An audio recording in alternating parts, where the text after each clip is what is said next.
इंतजार करना पड़ा। इसके लिए मैं आप सबकी क्षमा चाहता हूं।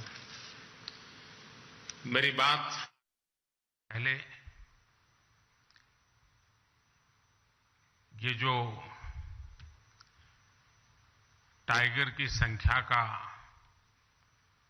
आंकड़ा हमने छुआ है, जो देखा है, हमारा ये परिवार का विस्तार हो रहा है, ये गौरवमय पल है। मैं आप सबसे आग्रह करता हूं कि इन टाइगर के सम्मान में अपने स्थान खड़े होकर के हम टाइगर को स्टैंडिंग ओवेशन दें।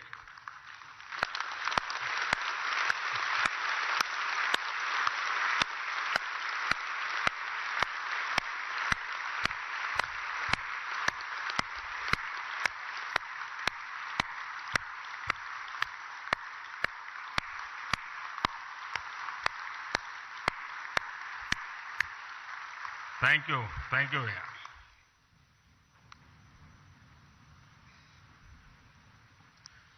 आज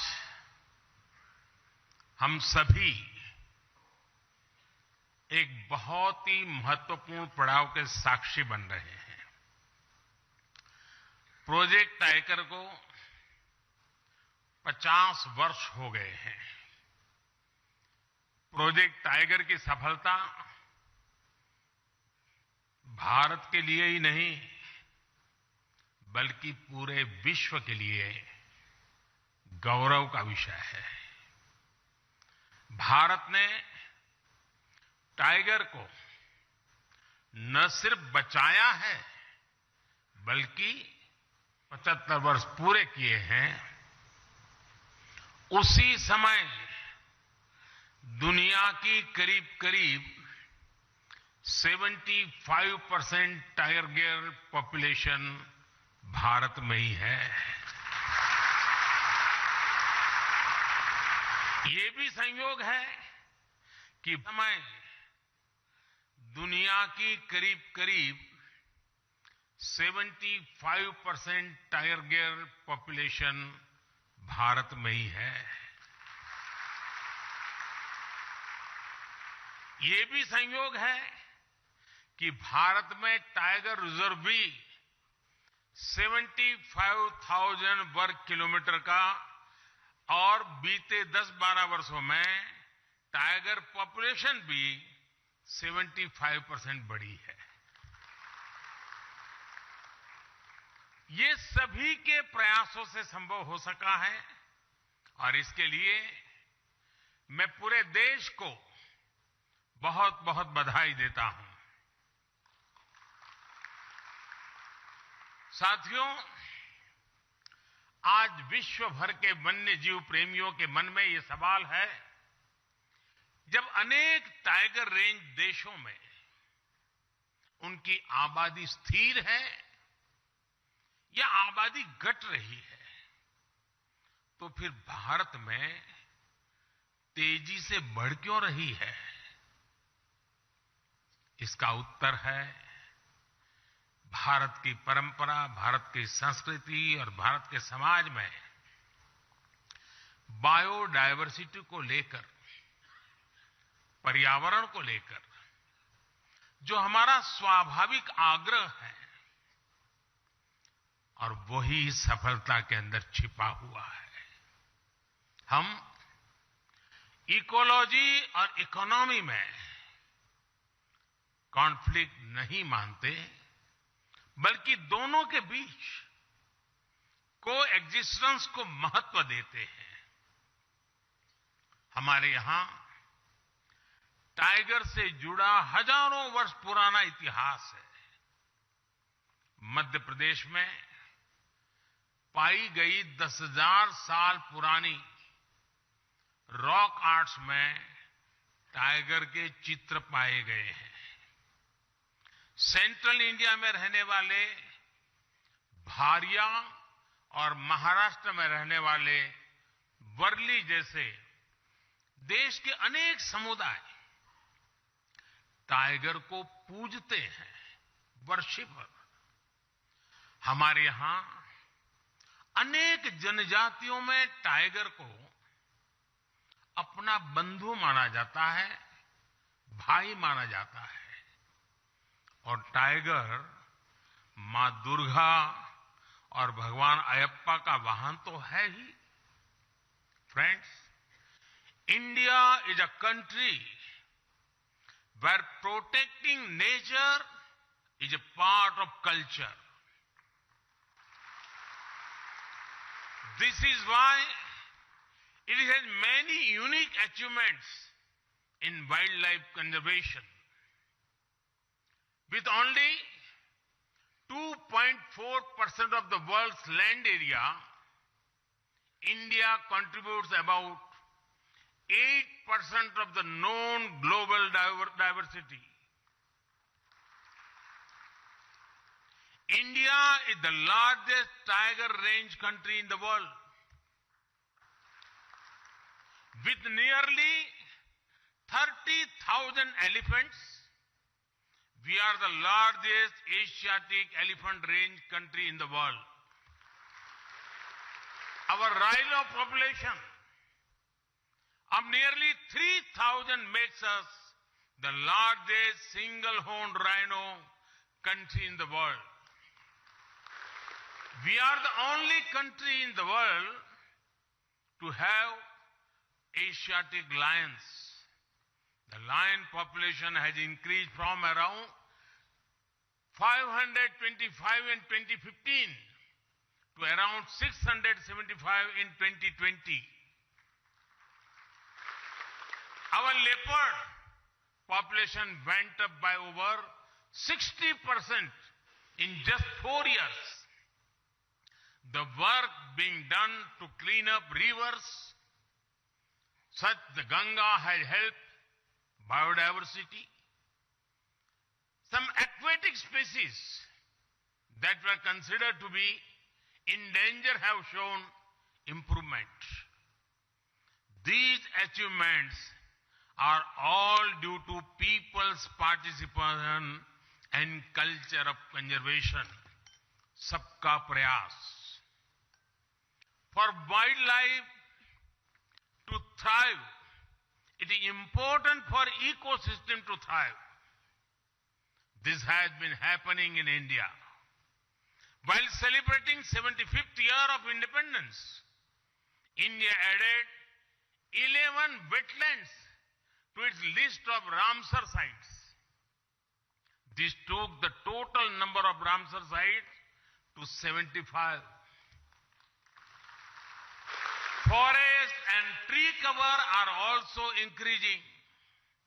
India added over 2,200 square kilometers of forest and tree cover by 2021 when compared to 2019. In the last decade, the number of community reserves increased from 43 to over 100. In a decade, the number of national parks and sanctuaries around which eco-sensitive zones were notified increased from 9 to 468. साथियों, wild life conservation के इन सभी प्रयासों में मुझे गुजरात के अपने लंबे अनुभव का भी लाभ मिला है। मैं जब गुजरात का मुख्यमंत्री था, तब ने लायंस पर काम किया था। वहीं मैंने सीखा कि किसी वन्य जीव को बचाने के लिए हम सिर्फ एक भौगोलिक दायरे में सीमित नहीं रह सकते।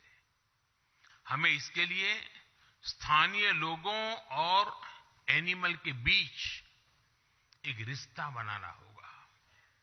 ये रिश्ता इमोशन का भी होना चाहिए और इकोनॉमी का भी होना चाहिए। इसलिए गुजरात में हमने वन्य प्राणी मित्र कार्यक्रम चलाया। शिकार जैसी गतिविधियों पर निगरानी रखने के लिए ये व्यवस्था शुरू की गई। इसके लिए कैश रिवॉर्ड भी रखा गया। हमने गिर के लायंस के लिए एक रिहेबिलिटेशन सेंटर भी खोला। गिर क्षेत्र में हमने फॉरेस्ट डिपार्टमेंट में महिला बीट गार्ड्स और फॉरेस्टर्स की भर्ती भी की। इसने लायन है तो हम है तो लायन है की भावना को निरंतर मजबूत किया। आज आप भी देखते हैं कि गिर में अब टूरिज्म का, इको टूरिज्म का बहुत बड़ा इकोसिस्टम बन चुका है। साथियों, गिर में जो इनिशिएटिव लिए गए हैं, उसी तरह प्रोजेक्ट टाइगर की सफलता के भी कई आयाम हैं। इससे टूरिस्ट एक्टिविटी बढ़ी और हमने जो जागरूकता कार्यक्रम चलाए, उससे टाइगर रिजर्व्स में मैन एनिमल कॉन्फ्लिक्ट में भी भारी मात्रा में कमी आई। बिग कैट्स की वजह से टाइगर रिजर्व्स में पर्यटकों की संख्या बढ़ी और इससे स्थानीय अर्थव्यवस्था को मजबूती मिली है। बिग कैट्स की मौजूदगी ने हर जगह स्थानीय लोगों के जीवन और वहां के इकोलॉजी पर सकारात्मक असर डाला है। साथियों, कुछ महीने पहले भारत की बायोडायवर्सिटी को समृद्ध करने के लिए हमने एक और अहम काम किया है। दशकों पहले भारत से चीता विलुप्त हो गया था। हम इस शानदार बिग कैट को नामीबिया और दक्षिण अफ्रीका से भारत लेकर आए हैं। ये एक बिग कैट का पहला सफल ट्रांसकॉन्टिनेंटल ट्रांसलोकेशन है। कुछ दिन पहले ही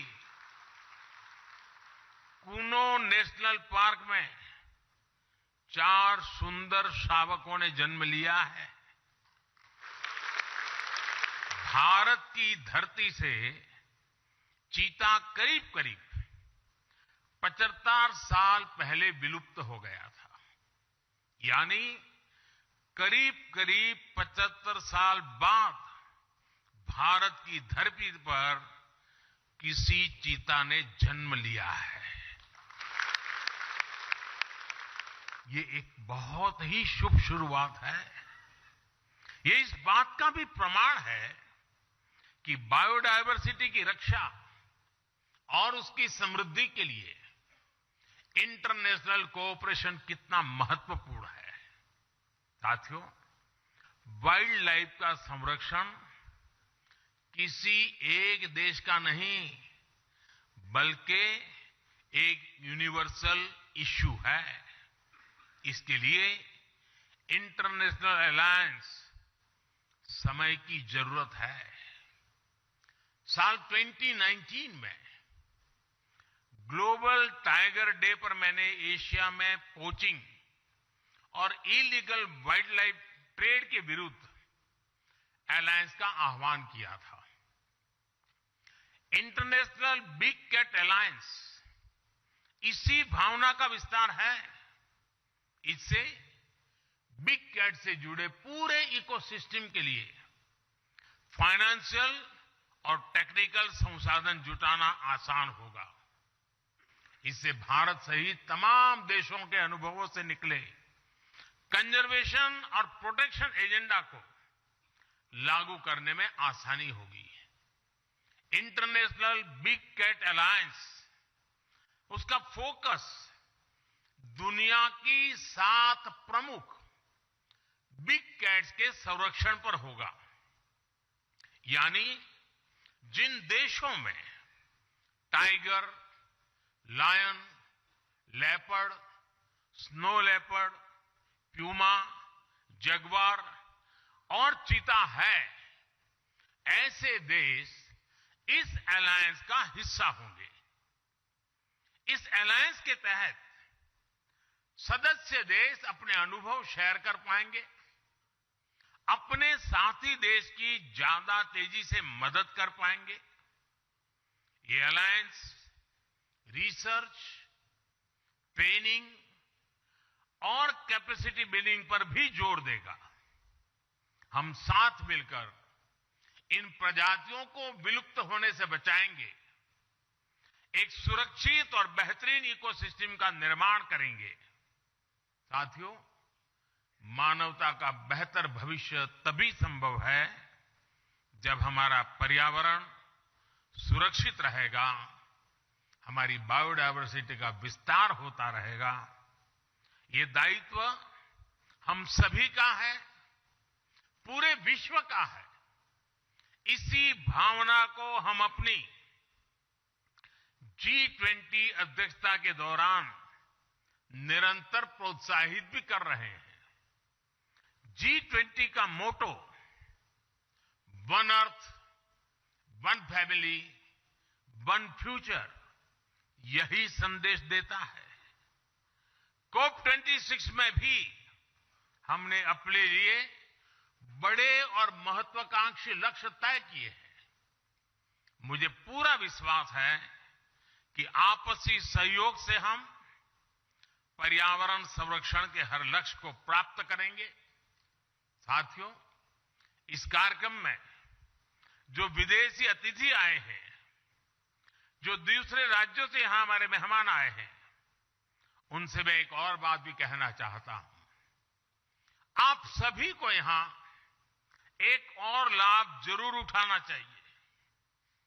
ये जो सह्याद्री का क्षेत्र है, वेस्टर्न घाट का क्षेत्र है, यहां अनेक ट्राइब्स रहती हैं। वे सदियों से टाइगर सहित हर बायोडायवर्सिटी को समृद्ध करने में जुटी है। उनका जीवन, उनका कल्चर पूरी दुनिया के लिए बहुत उत्तम उदाहरण है।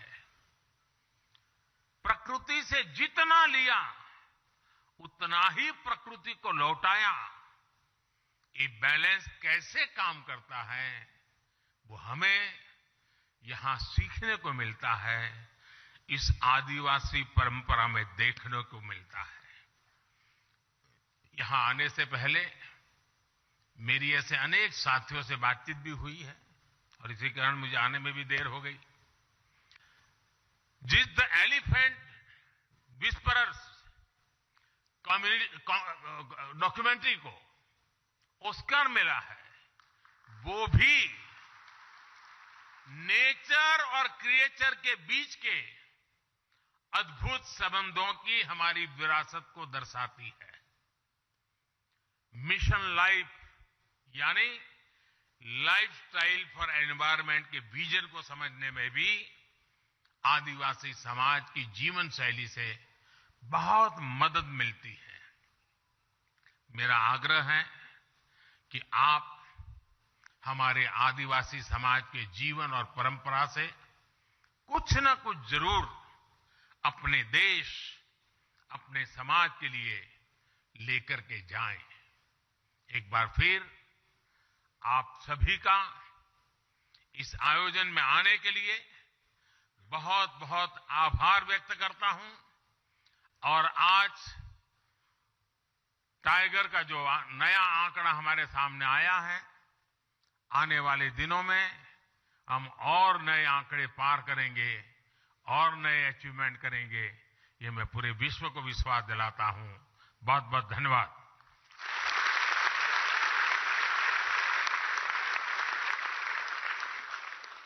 माननीय प्रधानमंत्री जी का हार्दिक धन्यवाद। Ladies and gentlemen, we thank the Honorable Prime Minister. We would request everyone to kindly remain seated.